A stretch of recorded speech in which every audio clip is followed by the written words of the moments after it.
पुस्तकालय विज्ञान में आप लोगों ने देखा होगा बहुत सारी सेवाएं प्रदान की जाती है।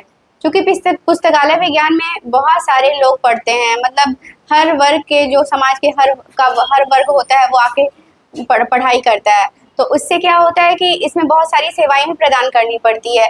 तो आज मैं आप लोगों को उसका एक चैप्टर है संदर्भ सेवा, तो उसको मैं आपको बताने जा रही हूँ।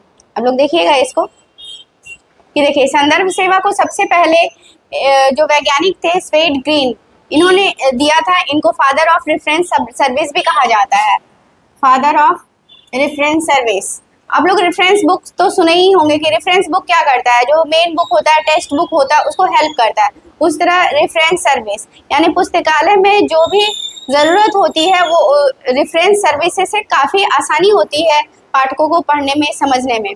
तो अब देख लीजिए इसका ज़रूरत क्यों पड़ा। इसका ज़रूरत पड़ा पाठकों को दी जाने वाली सेवाओं में से तो एक है, ये तो सही है। फिर नियमों के बारे में जानकारी, जो पुस्तकालय में कोई भी नियम होता है तो उसकी जानकारी इससे प्राप्त होती है।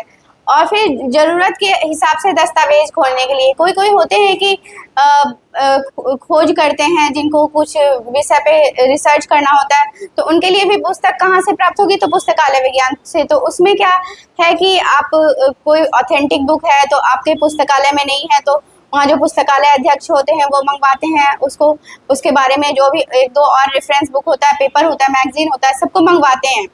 तो इससे क्या होता है, उनको खोज करने में, रिसर्च करने में आसानी होती है।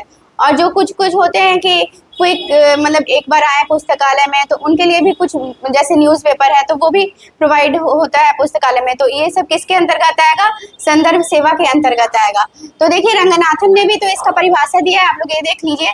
संदर्भ सेवा को प्रत्येक पाठक का व्यक्तिगत सेवा है। संदर्भ सेवा क्या है, प्रत्येक पाठक का व्यक्तिगत सेवा है, मतलब एक व्यक्ति के लिए रेफरेंस सर्विस जो है।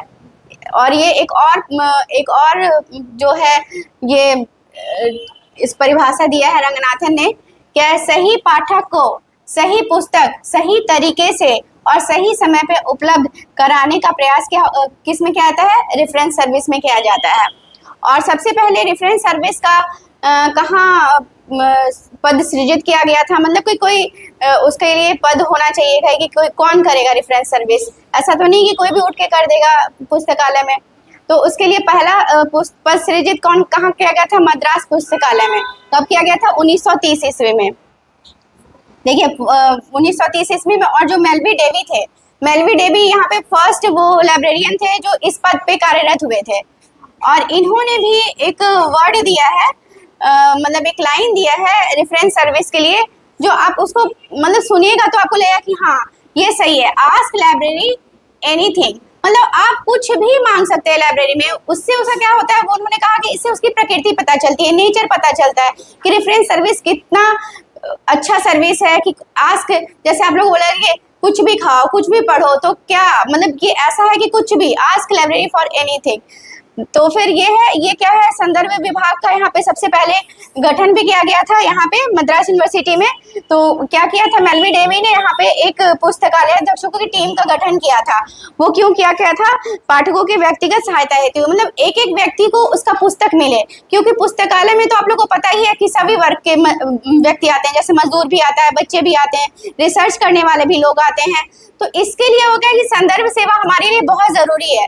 इसके अलावा आप लोग, इसमें दो तरह का सर्विस होता है, त्वरित सेवा होता है, एक गहन अध्ययन का सेवा होता है, यानी कि लॉन्ग रेंज और शॉर्ट रेंज। मतलब इसका आपको मैंने अगले क्लास में बताना है इसको। और इसका थ्योरी भी है, और इसके लिए कौन कौन सा है वर्ड, वो भी मैं आपको नेक्स्ट क्लास में बताऊंगी।